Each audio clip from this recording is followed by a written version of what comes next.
ओम तत्सत्। ओम श्री परमात्मने नमः। नमो भगवते वासुदेवाय। श्री गुरु गोविंदाय नमः। समस्त गीता प्रेमी दर्शक बंधु मोर नमस्कार। आज गीता प्रसंग सप्तम अध्याय ज्ञान विज्ञान योग 20 नंबर श्लोकर कथावस्तु किसी चलतु जाना। 15 श्लोक आसुरी प्रकृतिर दुष्कृति संपन्न लोक भगवान भजन न करवा एवं 16 श्लोक 19 श्लोक पर्यंत सुकृति पुरुषों द्वारा भगवान भजन हेबा कथा कहुई। किंतु सुकृति होई मते जो माने कामवशत निज निजर प्रकृति अनुसार अन्य देवता उपासना करती भगवान वर्तमान से कथा कहते उक्त श्लोक कामेस्ते स्ते हुत ज्ञान प्रपद्यन्ते अन्य देवता त्वं त्वं नियमहस्ताय प्रकृत्या नियतः स्वयं। भगवान कहते अर्जुन को भोग कामना द्वारा जो मानकर ज्ञान अपहृत हो जाए से माने निज निजर स्वभाव द्वारा प्रेरित हो से नियम धरी अन्य देवता मान को भजती अर्थात पूजा करती। तम तम नियम मास्ताय प्रकृत्या नियता स्वयं। समस्त कामना एकापरी नुहे। से भोग कामनार मोहरे मनुष्य मु किए मोर कर्तव्य कौन ईश्वर और जीवर संबंध कौन मनुष्य जन्म कहीं मिली अन्य जन्म अपेक्षा मनुष्य जन्मर विशेषता कौन इत्यादि विचार करे नहीं एवं भोगरे भगवान को भूली न जाई भजन रे अर्थात पूजा उपासना करिवारे ही निजर कल्याण रही बोली तार विवेक विचार रहे नहीं। यहीपरि विवेक शक्ति विमोहित हो जावा ही कामना मान द्वारा ज्ञान अपहृत हो जावा। कामेस्ते स्तुहृत ज्ञान।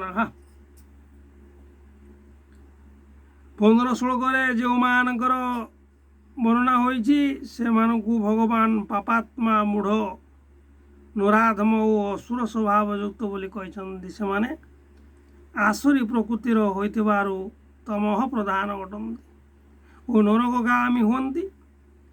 एठारे नानादि कामना द्वारा जो मानकर ज्ञान अपहृत हेबा कथा कहुई।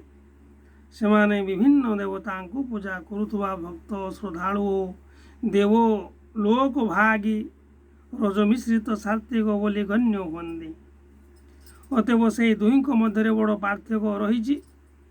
निजर स्वभाव कहार वाचक तो कहा द्वारा प्रेरित हुअन्ति। जन्म जन्मांतरे करिथिबा कर्मर संस्कार संचित हुए और से ही संस्कार समूह द्वारा जो प्रकृति गढ़ी हुए ताको स्वभाव कहती। जीव मानकर स्वभाव भिन्न भिन्न होता है। से ही स्वभाव अनुसार अंतःकरण रे भिन्न भिन्न देवतांकर पूजा करने भिन्न भिन्न इच्छा उत्पन्न हुए। यह को स्वभाव द्वारा प्रेरित हेबा कहा जाए। स्वभाव द्वारा प्रेरित हेबा कहा जाए। जीव मानकर स्वभाव भिन्न भिन्न होता है।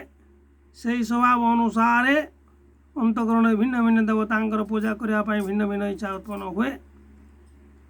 एपरी स्वभाव द्वारा प्रेरित हुए मनुष्य तार इच्छा प्रकट करी कामना युक्त होता है देव पूजा करता है। से नियम धरी अन्य देवतांकर भजन करवा कौन सूर्य चंद्र अग्नि इंद्र मरुत जम वरुण आदि शास्त्रोक्त देवता मान को भगवान ठार भिन्न बोली बुझी जो देवता को जो उद्देश्य उपासन जो जप तप ध्यान पूजन नमस्कार न्यास हवन व्रत उपवास आदि भिन्न भिन्न नियम रही। से नियम मान पालन कर अत्यंत सावधान पूर्वक से देवता मान को आराधना करवा ही से नियम धरी अन्य देवता पूजा करवा। कामना और इष्टदेवंकर भिन्नता अनुसार पूजा आदि नियम भिन्नता रहे। तेणु तेणु भगवान ये कहते निजर श्रद्धा और भक्ति अनुसार पूजा होता है देवता प्राप्ति होता है कामना फल मिलता है।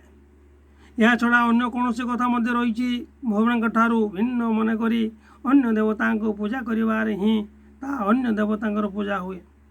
ଯଦି ଦେବତାମାନଙ୍କୁ ଭଗବାନଙ୍କର ହିଁ ସ୍ୱରୂପ ଭାବି ବାସୁଦେବ ସର୍ଵମିତି ସ୍ୱଭାତ୍ମା ସୁଦୁର୍ଲଭ ରୂପରେ ଭଗବାନଙ୍କର ଆଜ୍ଞା ଅନୁସାରେ ନିଷ୍କାମ ଭାବରେ ବା ଭଗବତ ପ୍ରୀତ୍ୟାର୍ଥେ ସେମାନଙ୍କର ପୂଜା କରାଯାଇଥାନ୍ତା, ପରମାର୍ଥ ଉଦ୍ଦେଶ୍ୟରେ କରାଯାଇଥାନ୍ତା, ଈଶ୍ୱରଙ୍କ ପ୍ରାପ୍ତି ନିମନ୍ତେ କରାଯାଇଥାନ୍ତା, ତେବେ ତାହା ଅନ୍ୟ ଦେବତାଙ୍କର ପୂଜା ନ ହୋଇ ଭଗବାନଙ୍କର ହିଁ ପୂଜା ହୋଇଥାନ୍ତା। ଭଗବାନଙ୍କର ପୂଜା ହୋଇଥାନ୍ତା ଏବଂ ତାହାର ଫଳ ମଧ୍ୟ ଭଗବତ ପ୍ରାପ୍ତି, ଈଶ୍ୱର ପ୍ରାପ୍ତି, ଶାନ୍ତି, ମୁକ୍ତି ପ୍ରାପ୍ତି ହୋଇଥାନ୍ତା, ନିର୍ବାଣ ପ୍ରାପ୍ତି ହୋଇଥାନ୍ତା। ବର୍ତ୍ତମାନ ପରବର୍ତ୍ତୀ ଦୁଇଟି ଶ୍ଲୋକରେ ଦେବ ଉପାସକମାନଙ୍କୁ ସେମାନଙ୍କର ଉପାସନାର କିପରି ଓ କେଉଁ ଫଳ ମିଳେ ତାହା କହୁଛନ୍ତି। 21 ନମ୍ବର ଶ୍ଲୋକରେ ଭଗବାନ ଶ୍ରୀକୃଷ୍ଣ ଅର୍ଜୁନକୁ। ଆଜି ପାଇଁ ଏତିକି। ପୁଣି ପରବର୍ତ୍ତୀ ଭିଡ଼ିଓରେ ଜାଣିବା ଭଗବାନ କ'ଣ କହୁଛନ୍ତି ଉପାସନାର ଦେବ ଉପାସକମାନଙ୍କର ଫଳାଫଳ। ସମସ୍ତ ଦର୍ଶକ ବୃନ୍ଦଙ୍କୁ ମୋର ନମସ୍କାର।